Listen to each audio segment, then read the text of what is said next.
Hello everyone, मैं हूँ doctor Lubna Tanveer. और जैसा कि हम सबको पता है कि यूजीसी नेट का एग्ज़ाम बहुत जल्द ही होने वाला है। तो यूजीसी नेट लॉ के लिए मैं ये वीडियो लेके आई हूँ आपके, जिसमें मैं आपको chronology of constitutional law judgments कराऊंगी, जो कि आपके लास्ट मिनट रिवीजन के लिए बहुत ही इम्पोर्टेंट साबित होगी।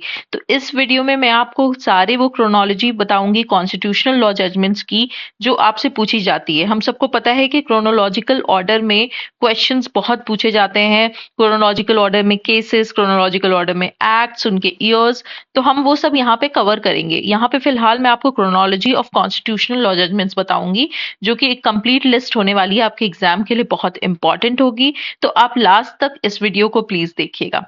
ठीक है, तो 1950 की अगर हम बात करें तो सबसे पहला जो केस है जो इम्पोर्टेंट है, वो है ए के गोपालन वर्सेस स्टेट ऑफ मद्रास।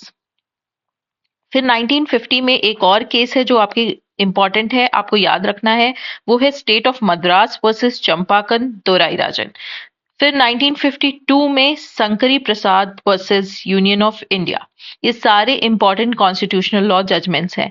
1962 में आपको याद रखना है Khadak Singh versus state of UP को।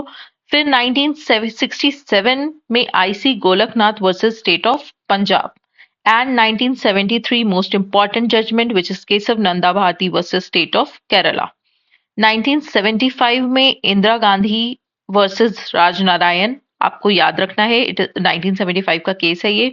देन 1976 में एडीएम जबलपुर वर्सेस शिवकांत शुक्ला। 1978 में Maneka Gandhi versus union of India.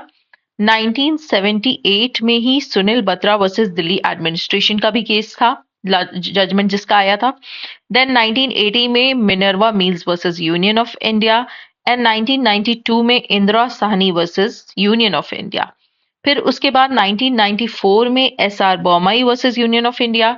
2007 IR Coelho versus state of Tamil Nadu. And then 2009 Naz foundation versus government of NCT of Delhi. 2009 का केस है ये। फिर 2011 में Aruna Ramachandra Shanbaug versus union of India and others. 2013 में सुरेश कुमार कौशल एंड अनदर वर्सेस नास फाउंडेशन एंड अदर्स। अब आपको ये याद रखना है, देखिए 2009 में नास foundation versus government of NCT of Delhi है, और 2013 में सुरेश कुमार कौशल वर्सेस नास फाउंडेशन एंड अदर्स है। लोग अक्सर कंफ्यूज हो जाते हैं दोनों केसेस में, क्योंकि दोनों ही नास फाउंडेशन है, लेकिन एक में नास फाउंडेशन पहले आता है 2009 में, एंड 2013 में वो बाद में आता है। तो ये आपको याद रखना है। 2014 में national legal services authority versus union of India का केस था। 2017 में very landmark judgement KS Puttaswamy versus union of India.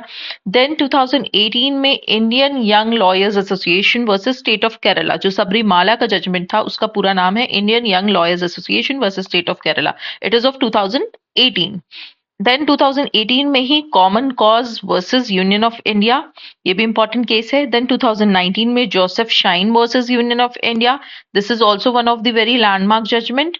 फिर 2023 में Supriyo Chakraborty and another versus union of India. ये सारे केसेस आपको एज इट इज लिस्ट आपको याद होनी चाहिए। आप गो थ्रू कर लीजिए, लास्ट मोमेंट रिवीजन के लिए बहुत इंपॉर्टेंट है। इसमें से अगर 3 या 4 भी आपको याद हैं, क्वेश्चन में सवाल आ रहे हैं, तो आपके पूरा क्वेश्चन सॉल्व हो जाता है, ये क्रोनोलॉजी वाला। तो ये लिस्ट जो है, आपको अगर एज इट इज इसका पीडीएफ भी चाहिए तो आप कॉमेंट में लिखिएगा, मैं आप पीडीएफ आपके साथ टेलीग्राम पे शेयर कर दूंगी। Thank you so much.